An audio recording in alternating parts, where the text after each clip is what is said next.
और अब देश की बड़ी और अहम खबरों के लिए देखते हैं सत्ता टॉप 9।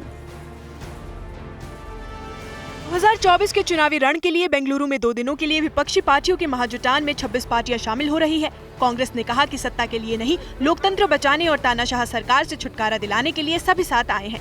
बैठक में सीटों के बंटवारे पर भी चर्चा हो सकती है। आज विपक्षी दलों का खास डिनर भी है।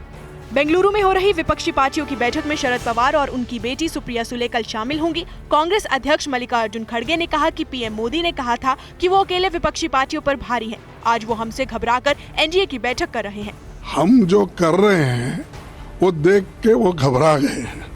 विपक्षी पार्टियों की बैठक को लेकर कांग्रेस के नेता पवन खेड़ा ने टीवी9 भारतवर्ष से बातचीत में कहा कि आज देश और संविधान बचाने की लड़ाई है, इसलिए बाकी मुद्दे इसके बाद भी आएंगे। क्या कोई सब कमेटियां बनेंगी, क्या कोई संयोजक होगा? यही सारे मुद्दों पर चर्चा पिछली बार पटना में हुई और अब इस बार और विस्तृत चर्चा होगी। सीपीएम महासचिव सीताराम येचुरी ने टीवी9 भारतवर्ष से बातचीत में बड़ा बयान दिया कि पश्चिम बंगाल में लेफ्ट पार्टियां कांग्रेस के साथ मिलकर बीजेपी और ममता बनर्जी की टीएमसी के खिलाफ चुनाव लड़ेगी। तृणमूल कांग्रेस के सामने लेफ्ट और कांग्रेस मिलकर लड़ेंगे, लेकिन केंद्र में साथ बाद में ममता भी आ जाएंगी, आप भी आ जाएंगे। वो देखी जाएगी क्या होगा परिस्थितियां उस समय।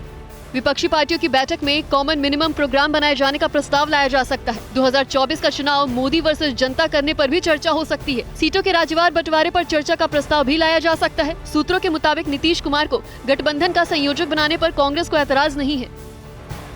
बेंगलुरु में विपक्षी पार्टियों की बैठक के बीच कल दिल्ली में एनडीए की बैठक होने जा रही है। बीजेपी अध्यक्ष जेपी नड्डा ने कहा कि एनडीए की बैठक में 38 पार्टियां शामिल होंगी। नड्डा ने कहा कि बीते 9 साल में एनडीए का ग्राफ बढ़ा है। इस बीच बैठक से पहले चिराग पासवान ने केंद्रीय गृह मंत्री अमित शाह से मुलाकात की है।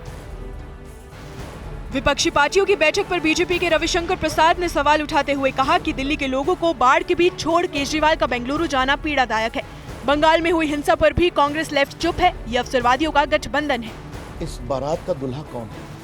समाजवादी पार्टी से इस्तीफा देने वाले दारा सिंह चौहान की आज बीजेपी में वापसी हो गई। लखनऊ में यूपी बीजेपी अध्यक्ष भूपेंद्र सिंह चौधरी, डिप्टी सीएम ब्रजेश पाठक, केशव प्रसाद मौर्य की मौजूदगी में उन्हें बीजेपी में सदस्यता दिलाई गई। दारा सिंह पूर्वांचल में ओबीसी राजनीति का अहम चेहरा माने जाते हैं।